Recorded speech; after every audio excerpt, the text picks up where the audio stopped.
எம்பெருமானின் அருளாலும் அம்மா கௌரியின் ஆசியாலும் தான் உங்களை வாழ்க்கை துணையாக பெறப்போகிறேன்.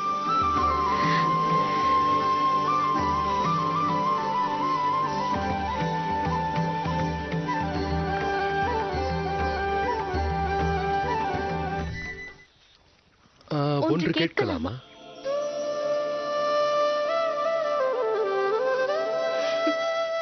நீங்களே கேளுங்கள். இல்லை, பெண்களுக்குத்தான் எப்பொழுதும் முன்னுரிமை என்பார்கள். அவ்வாறே ஆகட்டும். என் சந்தேகம் இதுதான். வில்லை எடுக்க நீங்கள் எதற்காக தாமதமாக வந்தீர்கள்? குருவின் கட்டளை அது.